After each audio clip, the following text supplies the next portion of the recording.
Syria is over, at least as a singular, unified, unitary state. There are many options available to it, but as of last week, the political climax of a long brewing situation has come. And we have seen the cards being played, and we are now looking at least a federated Syria and even a complete breakup of Syria. Hello and welcome. My name is Shalom Bab Aretz. This is Causality, and today we're going to be looking at the major players in Syria, what just happened, how did it come to this, the options available, and the most likely path forward. For those of you new to the channel, I'm a major in the IDF reserves. I have degrees in international relations, political science, and sociology, and I've been studying Syria for more than a decade. So join me and let's get into it. Over the past few weeks, violence was brewing in the south of Syria, particularly surrounding Sueda and the Druze population. For more information on that, I have another video. Go, look at it, get caught up. In today's video, we're going to be looking at what has happened after and how this has really come to climax the political situation in Syria, where in my view, the die has been cast, the Rubicon's been crossed. We've had political declarations by most of the major players. It might take years for it to be sorted out, but the direction is already clear. The major choices have already been made. There is still room to maneuver, but the main outcomes have been set. So what happened? After the massacres in Sueda and the military intervention by Israel and the military victory by the Druze in Sueda, reports have come out about an agreement between Syria and Israel under the auspices of the United States. While to my knowledge no official announcement has been made, what apparently has been agreed to includes the following. The United States will take over looking at what's going on in Sueda from Israel apparently. You will have the withdrawal of all tribal forces and HTS from the Druze villages. The Druze factions are able to comb all the villages and make sure that there are no more militants involved. There'll be a committee to document violations of the agreement, and those violations will be submitted to the United States.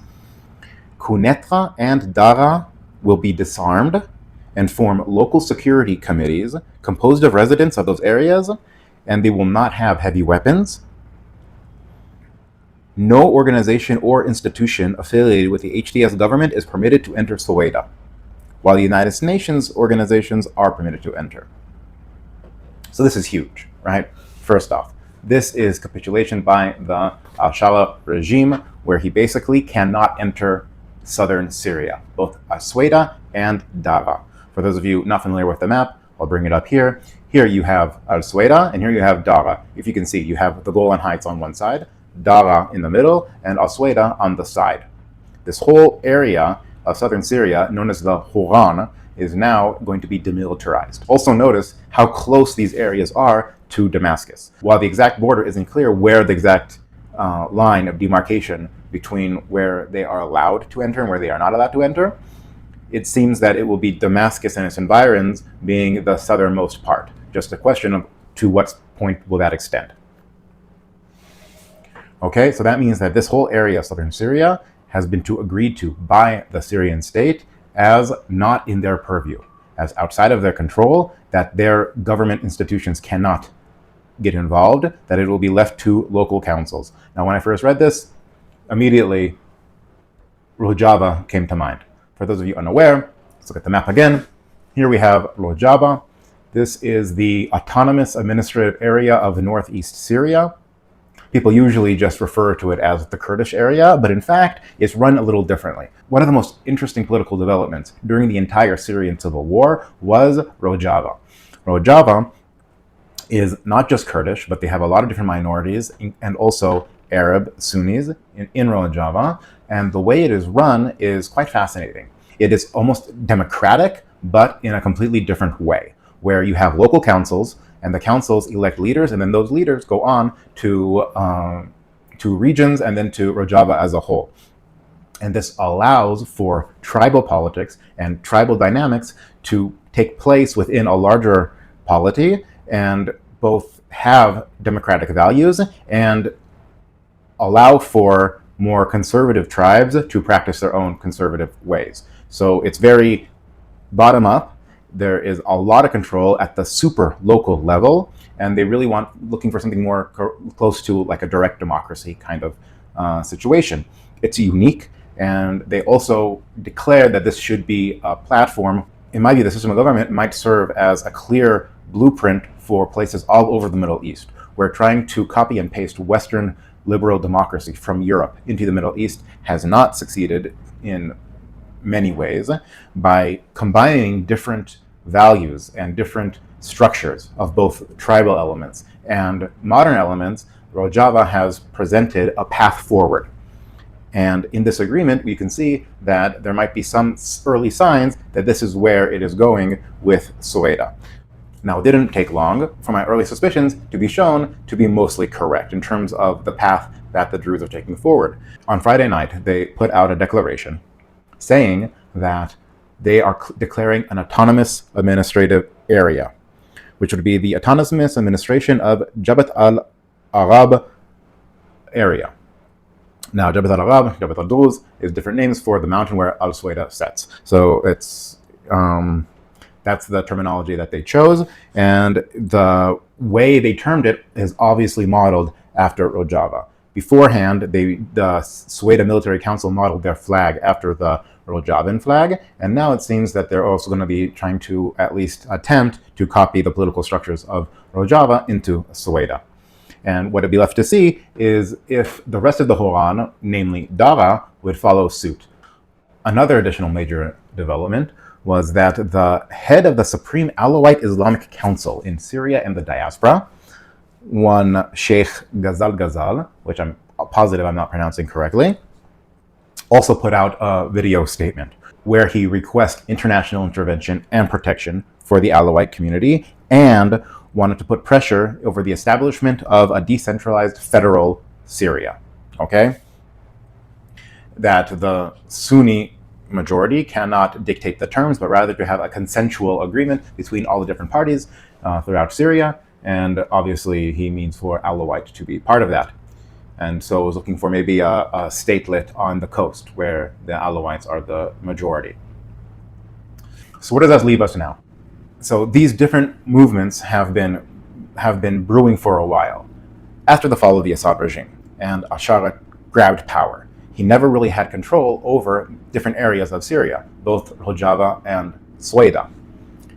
And in other areas too, he had to negotiate different agreements with different brokers that were already present, whether they be militias that had previously worked with the Assad regime. There's also talk about different political agreements he had with powerful Syrians, even when they were from the previous regime.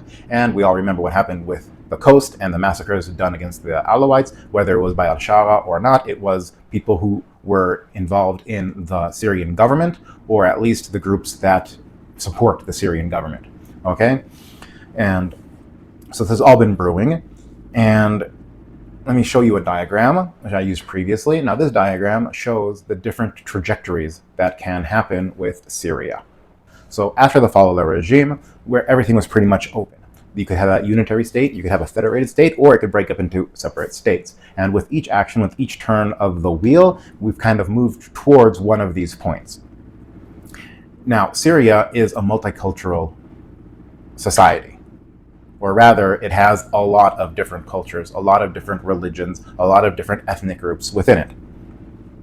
When Ashara took Syria, he really had a couple of different options. He could either focus on the Sunni Arab areas that he already held and let the other areas go their own separate ways, which would probably be the easiest for him, okay? But he really focused on doing a unitary state, not allowing for a federated state. There you have autonomy for all the different areas, the different sects, but still have an overarching Syrian state to kind of organize it all. But in order to get to the unitary state, he would have had to really be inclusive with all the different minorities within Syria, because not including them would be a non-starter, especially as many of them were armed, were capable, and already had years of self-governance. But he really chose to go all in on doing a unitary state based around an Arab-Sunni identity, where it's still the Syrian Arab Republic, which means that the Druze are not included in the identity of the state.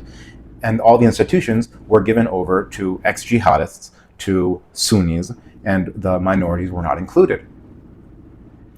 This was a major mistake. Sure, it might have been his ultimate goal, but by pursuing it so fully, it was a non-starter. Now, even if his ultimate goal was to have a Sunni Arab Sharia law state, it would have been better for him to go about at least looking as if he was going towards a pluralistic society, and only after getting full control over all the apparatuses of government, then make the turn toward a more Sharia law, hardcore Sunni Arab state. And this is really what most people thought he was doing when they refer to him as like a wolf in sheep's clothing, that he was playing a good game towards the international community, but in the end he was still a jihadist who wanted to have his maximalist goals of a Sunni Arab jihadist state. The problem was either he wasn't able to put that face forward internally, or his own allies on the jihadist wing didn't let him compromise enough, even if it would be just a short-term goal. And him going into Sueda, them going into the Alawite regions and committing massacres could actually have not been directed by him, not because he disagrees with it, but rather because tactically it wouldn't have been the best move. Now, however, after the Israeli intervention and what seems to be capitulation on his part, and his agreement to the demilitarization of southern Syria, and basically the autonomy of Sueda, this has given clear ground towards the separatist forces within Syria. It still is not clear if we were headed towards a decentralized federated Syria or a complete breakup, as both outcomes seem to be on the table. There's even recent remarks coming from the head of the military of the Kurdish areas of the SDF of Rojava that they still would want to be under, quote, one flag, one army, but they still would want a decentralized state with their own values and identity being guarded within it. How this would actually look in practice is anyone's guess, but I would doubt them would be willing to be folded in wholesale into the Syrian army. Rather, I would expect for them to maintain their military structures within the Syrian army. That is, if they are able to. Even with these new concessions by al-Shara, which seem to be on the table, it is still unclear if he'll be able to bring his more radical and jihadist wing along with him. It has to be remembered that during the massacres in the coast and in Sueda, the jihadist base in Syria were really bloodthirsty. If you were looking at different social media campaigns and social media channels, especially on Telegram, it was an uncompromising view that the minorities and the heretics need to be eradicated. And that view is still prevalent in different parts of Syrian society. If that view is only a minority, it is a loud minority nonetheless, it would be an open question if al-Shara would be able to rein in this side of his supporters who have already started to turn against him with the recent events. That's the video for today.